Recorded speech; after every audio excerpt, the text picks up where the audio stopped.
So, Chloe, my darling, my grandmother's voice sliced through the gentle, upscale chatter of the crowded banquet hall like a silver bell. She leaned forward, her sharp blue eyes locking onto mine from across the sprawling table. How was the lake house? Did you ever get around to painting that wraparound porch like we talked about? I know you mentioned wanting a pale blue. The silence that followed was absolute, heavy, and suffocating. The clinking of fine crystal stopped. The soft murmurs of over 100 extended family members and friends faded into nothingness. Across the table, the color drained from my mother's face so fast she looked as though she had been struck by lightning. My father choked violently on his expensive red wine, coughing into his napkin with panicked, wide eyes. And my golden child older brother Liam suddenly found the intricate pattern of the table linen incredibly fascinating, his face flushing a deep, guilty crimson. They all stared at me. Their eyes were wide, desperate, and pleading. In that fraction of a second, I could read their minds.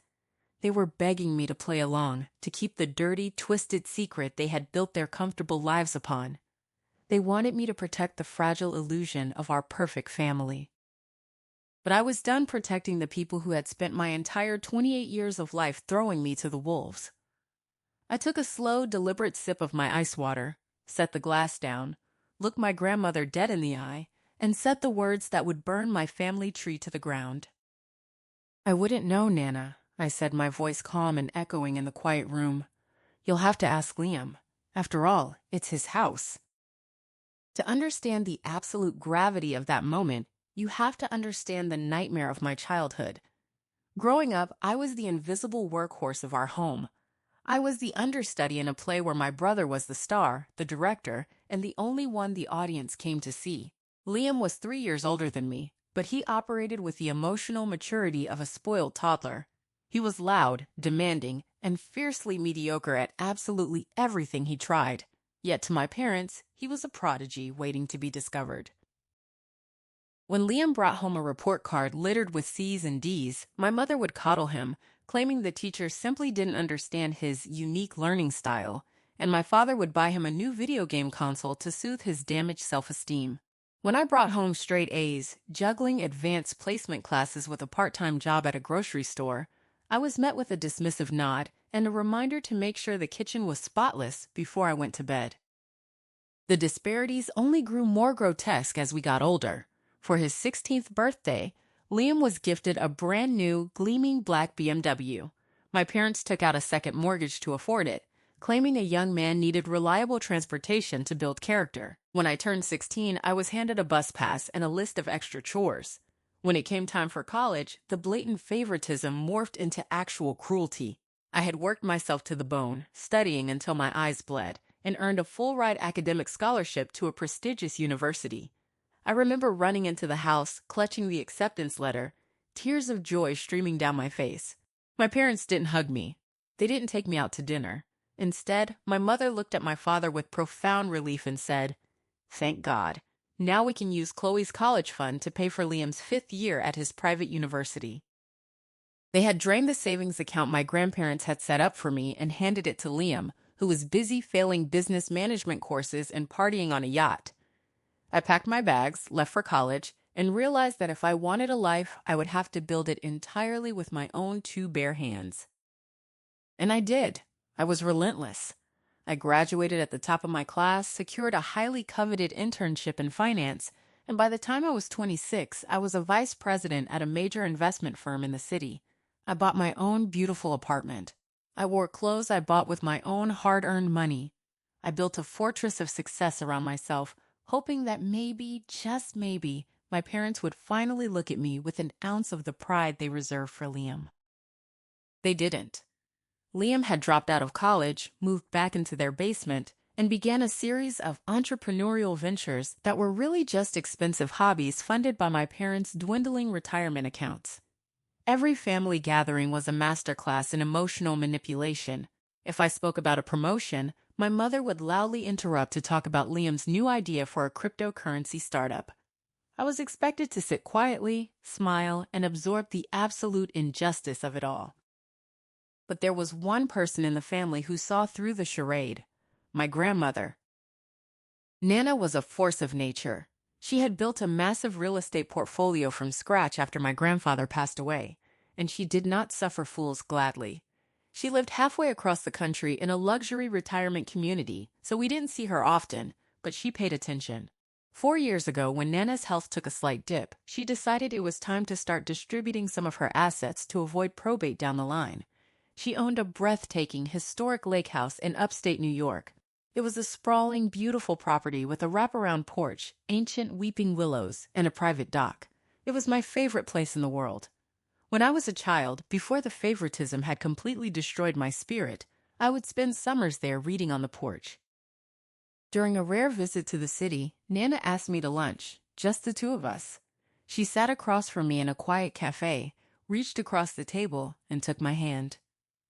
"Chloe," she said softly, "I see you. I see how hard you work. I see how they treat you. You've built a beautiful life from nothing. I want you to have the lake house, not when I die. Now, I want to transfer the deed to you. I want you to have a place to rest, a sanctuary that belongs only to you." I broke down. I sobbed right there in the restaurant. It wasn't about the immense financial value of the property, which was easily over $1 million. It was the absolute earth-shattering realization that someone in my bloodline loved me, saw my worth, and wanted to reward my pain. Nana told me she had informed my parents of her decision, as they were the executors of her living trust and handle all her legal filings. She told me to expect the paperwork in the mail within the month. I went home walking on air. I started looking at paint swatches. I imagined sitting on that dock with a cup of coffee, finally at peace. A month passed. Then 2. No paperwork arrived. Finally, my parents called me and asked me to come over for a family meeting. When I walked into the living room, they were sitting on the couch, looking incredibly solemn. Liam was sitting in an armchair, looking smug. "Chloe, sweetheart," my mother began, her voice dripping with that fake, syrupy tone she used when she was about to deliver a blow. "We spoke to Nana yesterday. She asked us to pass on some difficult news. She's changed her mind about the lake house."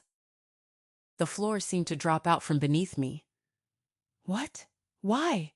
I whispered, my heart hammering against my ribs. "Well," my father sighed, rubbing the back of his neck, "Nana realized that you are already so successful. You have your apartment, your big job. You don't really need a second home.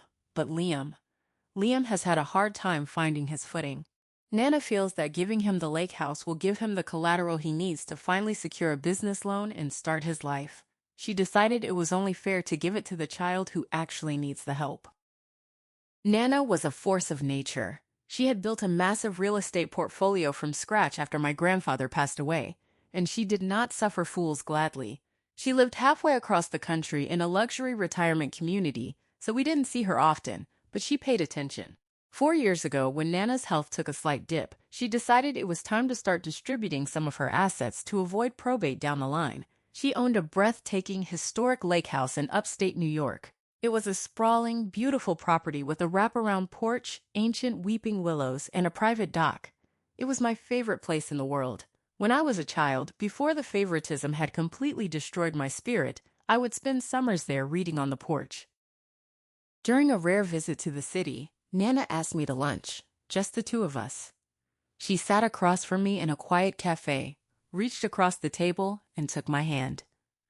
"Chloe," she said softly, "I see you. I see how hard you work. I see how they treat you. You have built a beautiful life from nothing. I want you to have the lake house, not when I die. Now, I want to transfer the deed to you. I want you to have a place to rest, a sanctuary that belongs only to you." I broke down. I sobbed right there in the restaurant.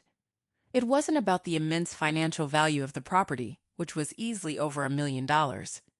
It was the absolute earth-shattering realization that someone in my bloodline loved me, saw my worth, and wanted to reward my pain. Nana told me she had informed my parents of her decision, as they were the executors of her living trust and handled all her legal filings. She told me to expect the paperwork in the mail within the month. I went home walking on air. I started looking at paint swatches. I imagined sitting on that dock with a cup of coffee, finally at peace. A month passed. Then two. No paperwork arrived. Finally, my parents called me and asked me to come over for a family meeting. When I walked into the living room, they were sitting on the couch, looking incredibly solemn. Liam was sitting in an armchair, looking smug. "Chloe, sweetheart," my mother began, her voice dripping with that fake, syrupy tone she used when she was about to deliver a blow. "We spoke to Nana yesterday. She asked us to pass on some difficult news. She's changed her mind about the lake house." The floor seemed to drop out from beneath me. "What? Why?" I whispered, my heart hammering against my ribs. "Well," my father sighed, rubbing the back of his neck, "Nana realized that you are already so successful. You have your apartment, your big job. You don't really need a second home. But Liam has had a hard time finding his footing.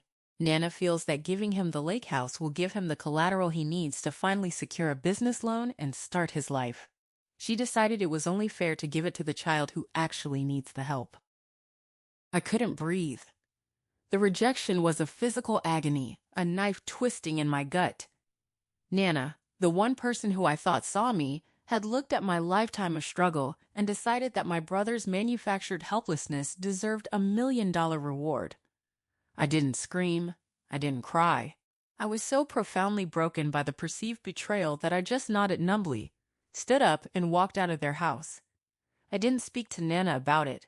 I couldn't bear the humiliation. I just threw myself deeper into my work, sealing off that vulnerable part of my heart behind a wall of solid ice. Over the next 3 years, I watched from afar as Liam took possession of the house. He didn't start a business. Instead, he treated the historic property like a frat house. He threw massive, destructive parties. The family text thread, which I kept muted, was full of my mother making excuses for him when the neighbors called the police about the noise.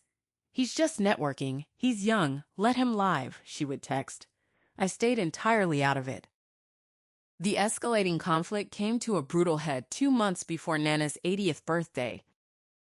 My parents had invited me to an expensive steakhouse in the city. I naively assumed they wanted to celebrate the fact that I had just closed the biggest financial deal of my career, a milestone that had been written up in a local business journal. I arrived wearing a sharp suit, feeling a rare moment of pride. We barely ordered appetizers before the trap was sprung. "Chloe, we have a crisis," my father said, his face pale, his hands trembling as he gripped his water glass. "It's about Liam and the lake house." I stiffened, my defenses instantly rising. "What about it?" My mother leaned in, tears welling in her eyes. "Liam made a few miscalculations.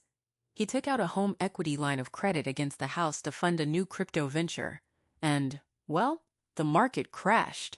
He lost the money, all of it, and he hasn't been making the payments on the loan." "How much?" I asked, my voice terrifyingly calm. $150,000, my father whispered. "The bank has issued a notice of default. If the arrears and penalties aren't paid in full by the end of the month, they are going to foreclose. He's going to lose the house." I stared at them, absorbing the sheer magnitude of Liam's incompetence. "That's terrible," I said flatly. "I guess he'll have to get a job and figure out a payment plan, or sell the property and pay off the debt with the equity." "He can't sell it," my mother hissed, slamming her hand on the table. "It's the family lake house. It's his legacy." "Chloe, you have the money. We read the article about your bonus. You can write a check tomorrow and make this go away." I let out a harsh, bitter laugh. It bubbled up from the deepest, darkest pit of my resentment. "You want me to pay off $150,000 of my brother's debt? Debt he accrued by partying and gambling on crypto in a house that was supposed to be mine? Are you insane?" The mask slipped completely. The polite parents vanished, replaced by the monsters I had known my whole life. "How dare you?" my father snarled, pointing a finger in my face. "You selfish, ungrateful little brat. We raised you. We put a roof over your head. Your brother is drowning, and you are sitting on a pile of money like a greedy dragon. It is your duty as his sister to help him." "My duty?" I fired back, my voice rising. People at the surrounding tables were beginning to stare. My duty is to myself. Where was your duty to me when you stole my college fund? Where was his duty when he trashed the house Nana gave him? Nana knew you were too cold and heartless to handle a family property, my mother screamed, tears of rage spilling down her cheeks. That's why she gave it to him, because he actually has a soul. If you don't write this check, Chloe, you are dead to us.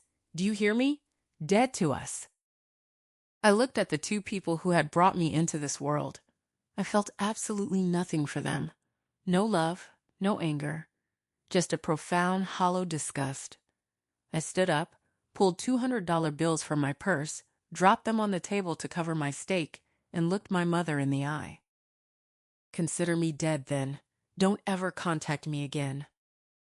I walked out of the restaurant with my head held high, ignoring their shouts echoing behind me. I felt empowered, strong, and finally free.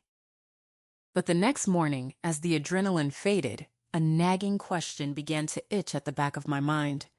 My mother's words echoed in my head. Nana knew you were too cold and heartless. Why would Nana, who had held my hand and cried with me, suddenly flip a switch and say something so cruel? It didn't make sense. It had never made sense. And now, with the bank threatening foreclosure, I realized something else. To take out a home equity loan, Liam would need a pristine title and a rock-solid deed. I picked up my phone and called a close friend, Sarah, who was a partner at a prominent real estate law firm. I asked her to pull the public title records for the lake house. I told her I just wanted to see how bad the liens were, just out of morbid curiosity. 3 hours later, Sarah called me back. Her voice was uncharacteristically tight, laced with confusion and alarm. Chloe, what the hell is going on with your family? What do you mean? I asked, my pulse quickening. I pulled the title history, Sarah said slowly. Chloe, why on earth did you sign a quitclaim deed transferring the property to your brother 3 years ago? The room spun. I gripped the edge of my kitchen island to steady myself. Sarah, I didn't. I never owned the house. Nana changed her mind and transferred it directly to him. There was a heavy silence on the line. Chloe, I'm looking at a scanned copy of the county records right now. 4 years ago, your grandmother executed a deed of gift, transferring the property from her trust directly into your name. It was recorded. You owned that house. I couldn't speak. The air had been sucked from my lungs. And then, Sarah continued, her tone turning grim, exactly 3 days after that deed was recorded, a quitclaim deed was filed. It transfers the property entirely from you to Liam. It has your signature on it, Chloe, and it was notarized by Arthur Vance. Arthur Vance, my father's sleazy business partner.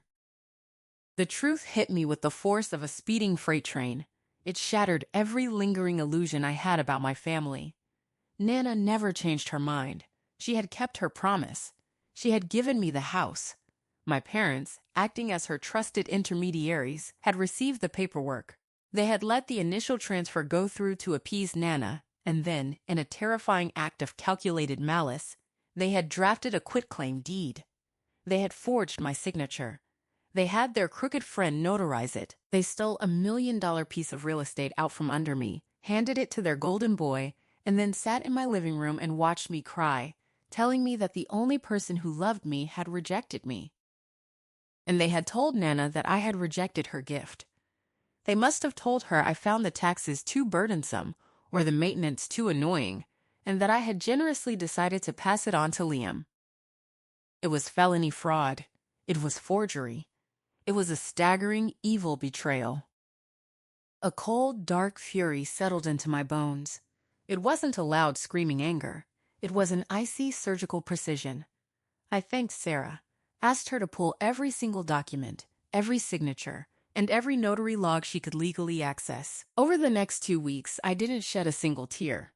I didn't confront my parents. I became a ghost. I hired an independent forensic handwriting expert. I had them compare the forged signature on the quitclaim deed to years of my actual signatures. The report came back conclusive. It was a blatant, sloppy forgery, most likely executed by my mother, whose handwriting looped in a very specific way. I armed myself with a nuclear arsenal of legal evidence. I bound it in a thick, unassuming manila envelope. And then I waited for the perfect moment to drop the bomb. That moment was Nana's 80th birthday party. My parents, despite being on the brink of financial ruin due to Liam's impending foreclosure, had decided to host an absurdly lavish gala at a high-end country club. They were desperate to keep up appearances, to prove to their social circle that they were still wealthy, successful, and perfectly happy. They had invited over 150 people, extended family, old friends, and local politicians. Nana had flown in from Florida, oblivious to the fact that her legacy was burning to the ground. I wasn't supposed to be there. I had been deemed dead to them after all. But I walked through the gilded double doors of the country club wearing a stunning, tailored emerald green dress, my hair perfectly styled, my makeup flawless. I looked like money. I looked like power. When I entered the ballroom, my mother nearly dropped her champagne flute. She hissed something to my father, who took a step toward me, his face red with anger. But he couldn't cause a scene. Not with 150 witnesses. I smiled brightly, walked right past them, and went straight to the head table where Nana was holding court. "Chloe, my brilliant girl," Nana beamed, standing up to pull me into a fierce hug. "Happy birthday, Nana. I wouldn't miss it for the world," I whispered, holding her tight. For the first hour, the tension at the head table was thick enough to cut with a chainsaw.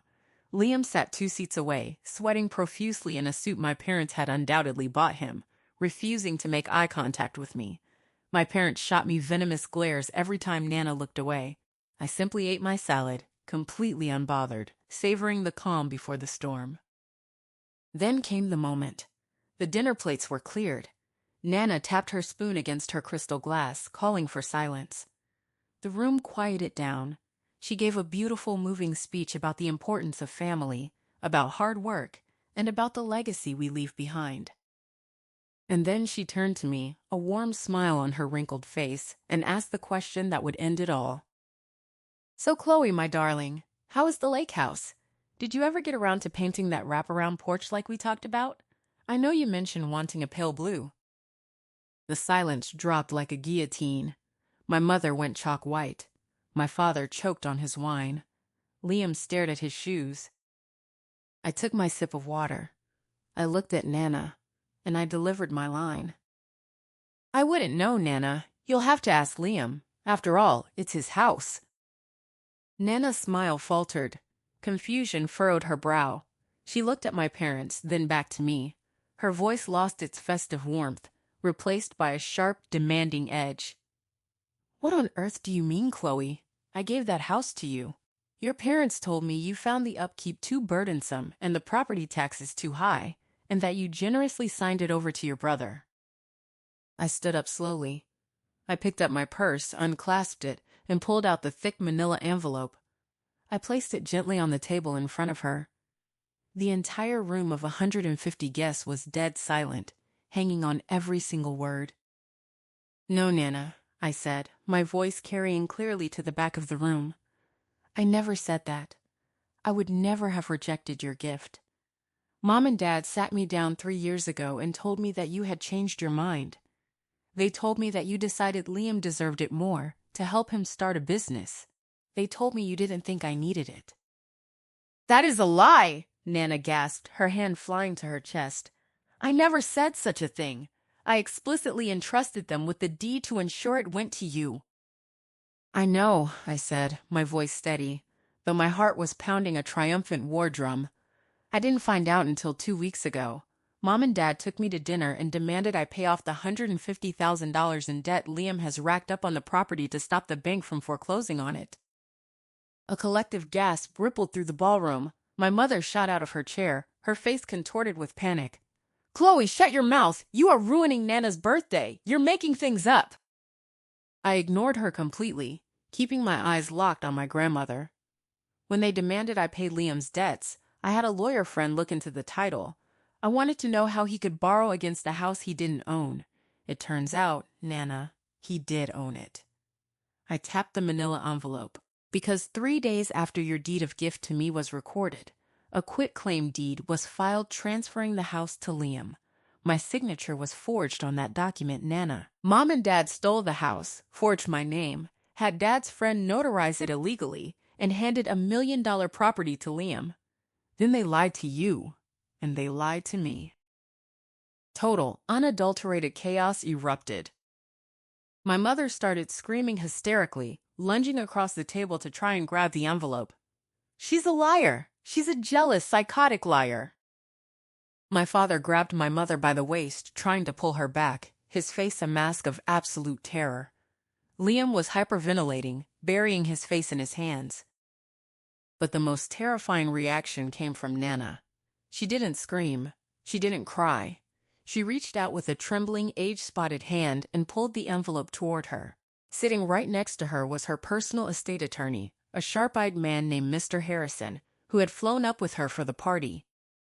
"Harrison," Nana said, her voice dropping an octave, echoing with a lethal, icy authority. "Open it." Mr. Harrison tore open the envelope. He pulled out the copies of the deeds, the title history, and the 50-page forensic handwriting analysis. The ballroom was completely silent save for my mother's pathetic, gasping sobs. Mr. Harrison flipped through the documents, his eyes widening behind his spectacles. He looked up at my father, and the disgust on his face was palpable. "Helen." "Robert," Mr. Harrison said, his voice slicing through the room. "This is felony fraud. This is forgery. You have committed a severe federal crime." My father fell to his knees, literally dropped to his knees in his tuxedo right there in the country club ballroom. "Mom, please," he begged, tears streaming down his face. "Please, we just wanted to help Liam. Chloe has so much, and he has nothing. We just wanted to level the playing field. Please don't do this." Nana slowly stood up. She looked at her son, the man she had raised, as if he were a cockroach she had just scraped off her shoe. The heartbreak in her eyes had hardened into pure, unforgiving steel. "You stole from my granddaughter," Nana said, her voice shaking with quiet, absolute rage. "You lied to my face. You corrupted my gift. You committed fraud. And you tried to extort the child you have neglected her entire life to pay for the sins of the child you ruined with your coddling." She looked at my mother, who was wailing on the floor, and then at Liam, who looked like he was going to vomit. "You are no children of mine," Nana stated clearly. "You are entirely cut out of my trust. You are cut out of my will. And Harrison?" "Yes, ma'am," the lawyer replied instantly. "Call the authorities in the morning. We are pressing full criminal charges, and contact the bank that holds the fraudulent mortgage. We are suing for the immediate return of the title." Nana turned her back on her sobbing son. She looked at me, her eyes softening just a fraction, filled with a profound sorrow. "Take me to my hotel, Chloe. The air in here has become foul." I offered my arm to my grandmother. As we walked out of the ballroom, the silence was broken by the harsh, judgmental whispers of our extended family. Aunts and uncles who had once praised my parents were now turning their backs in absolute disgust. My parents were pariahs, instantly excommunicated from the social standing they valued above all else. The fallout over the next 6 months was spectacular, brutal, and entirely satisfying. Nana was a woman of her word. Her legal team descended upon my parents like a pack of starving wolves.